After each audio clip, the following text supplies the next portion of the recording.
Գյուրջան Կասկադ, հասանելի բնակարաններ 65 ամիս մարման ժամկետով։ Խոսում ենք նոր տեխնոլոգիական ոլորտում զարգացումների մասին, էլի շատ սովորական բան է, 2026 թվական Հայաստանում տեղի ունենալու եվրոպական քաղաքական համայնքի գագաթաժողով։ Դե գագաթաժողովը տեղի ունենալու, ինչ կա որ աշտանը տեղի ունենալու կենսաբազմազանության COP17 համաժողովը, դե COP17, լավ, օքեյ, տեղի ունենալու, բայց կործանվում ենք։ Nvidia-ն եւ մյուս ընկերությունները 500 միլիոնի ներդրում են անում, ներդրում չկա Հայաստանում, ոչ մի ներդրումները Հայաստանից փախնում են։ Եվ այլն եւ ընդ որում ընդգծել, որ COP17 Հայաստան եկել է քվեարկության արդյունքում, այսինքն սովորաբար երկրները պայմանավորվում են, բայց այս դեպքում այնպես է ստացել, որ պայմանավորվածության չի հաջողվել հասնել եւ Հայաստանի տեխնացությունը մի քանի այլ տեխնացությունների հետ դրվել է քվեարկության եւ Հայաստանի Հանրապետությունը այդ քվեարկության արդյունքներով իհարկե եվրոպական քաղաքական համայնքի գագաթաժողովի դեպքում մի փոքր այլ էր իրավիճակը, այնպիսին էր, որ էլի երկրներ կային տեխնացուներ, բայց այդ երկրներն էլ իրենց հերթին պաշտպանեցին Հայաստանի տեխնացությունը եւ ես ուզում եմ նաեւ նրանց շնորհակալություն հայտնել այդ վերաբերմունքի համար։ Ես նկատի ունեմ կա երկու հարթություն այսօր Հայաստանում։ Այն հարթությունը, որը գոյություն ունի տրանսֆորմացիայի, բանաձևերի եւ որի դիրքից երևում է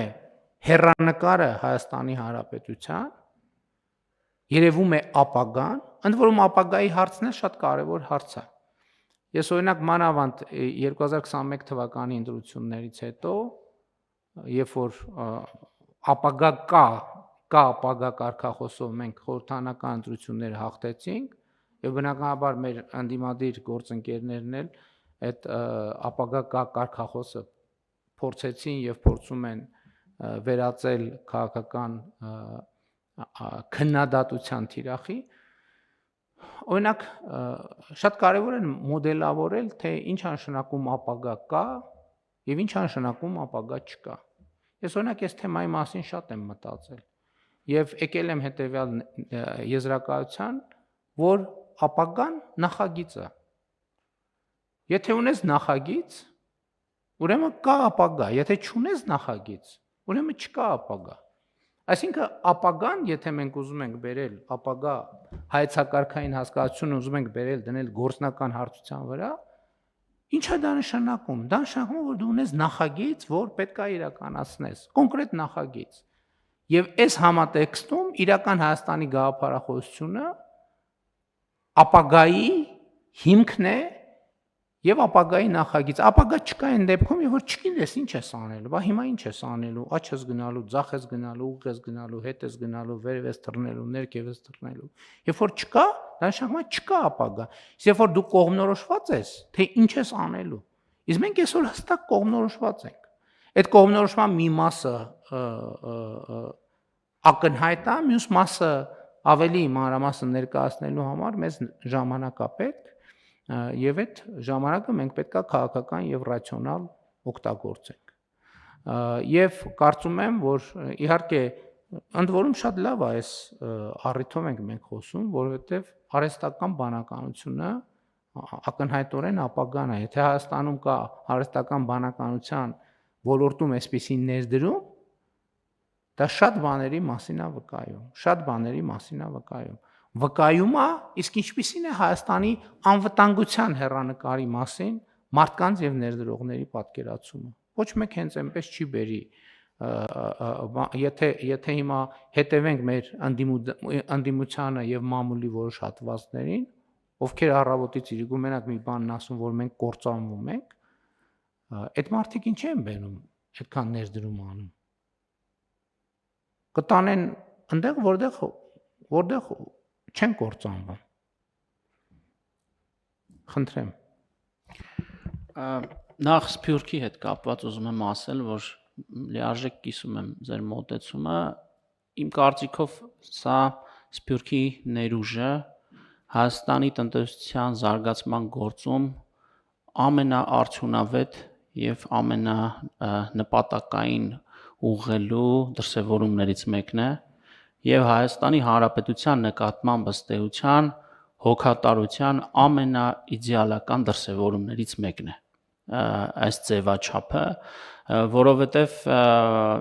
առաջին հերթին եթե չլիներ այդ ներուժի օգտագործումը եւ ներգրավումը այս նախագիծը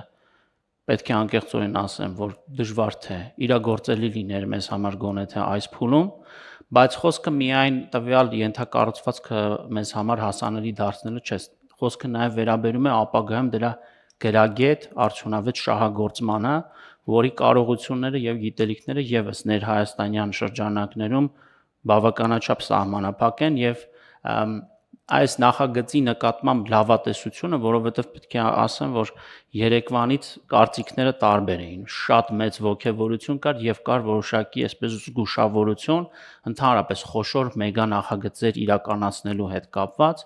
այդ լավատեսությունը մեզ տալիս է հենց այս թիմը, մարդիկ, որոնք ունեն կարողություններ, գիտելիքներ եւ փորձառություն նման մեծ նախագծեր իրականացնելու։ Դուք խոսեցիք կադրերի մասին, այստեղ եւս մեր քաղաքականությունները ուղղված են նրան, որ արհեստական բանականությամբ զբաղվող հետազոտողներին աջակցելու քաղաքականությունը մեզ համար առաջնահերթություններից է, առաջիկայում դրան ուղղված ծրագրերը եւս հանդես է գալու կառավարությունը եւ վերջում որպեսզի տարընթերցում չլինի Nvidia-ի եւ Firebird-ի հայտարարությունների մեջ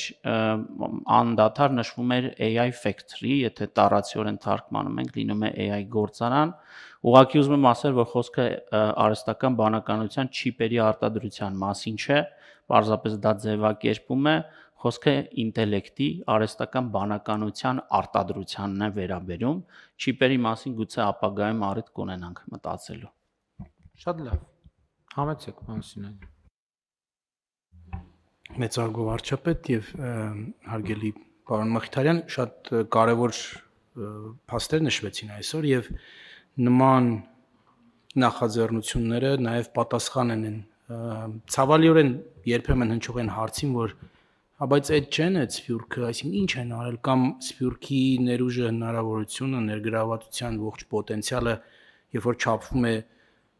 պատերազմական պայմաններում, ասենք Հայաստան հիմնադրամին տված բարեգործական գումարներով, որը շատ սխալ մոտեցում է, սա է ճիշտ պատասխանը այդ ամենի։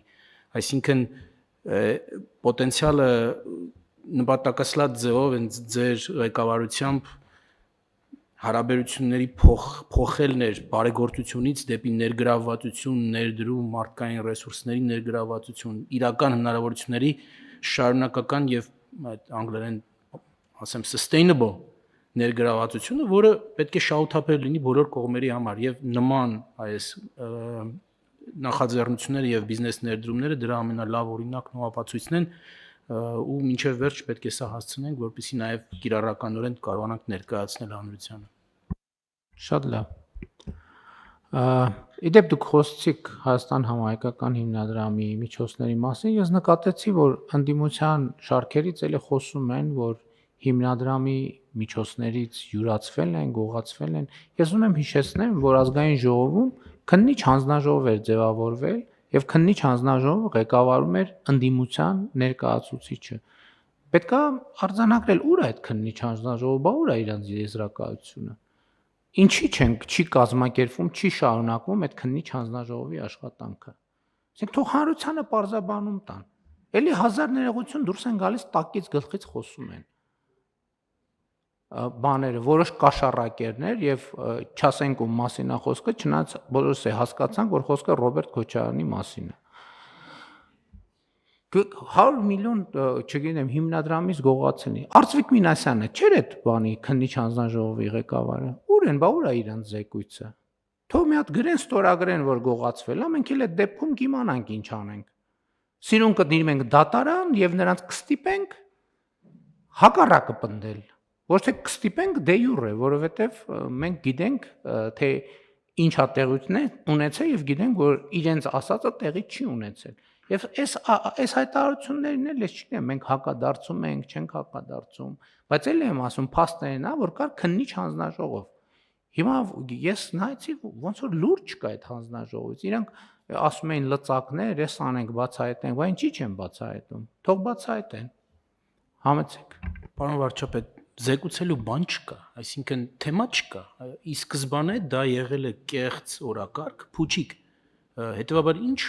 ինչ գոյացնեն, ինչ կարողանան ներկայացնել հասարակությանը եւ մի բան էլ նշեմ, որ ի վերջո Հայաստան համայնքական հիմնադրամի հոգաբարձությունների խորհրդի մեջ ներկայացված են համարյա բոլոր այն ուժերը, որոնք այդ հարցը բարձրացրել են։ Իրենք խորհրդի մեջ են, իրենք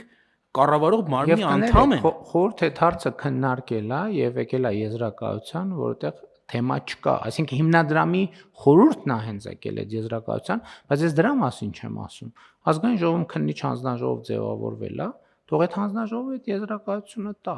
Ում են կանչել, ինչ են արել։ Ես անկեղծ ասած գիտեմ, որ հիշում եմ, որ սկսեցին աշխատել ու տենց գնաց կորավ, բայց հանձնաժողովի նախագահը հենց Հայաստան խմբակցությունը ներկայացնող անձ է։ Եվ այդ անձը թող պատասխան տա, բա ինչ եղավ, ուր է, ինչ եզրակացություն ունի։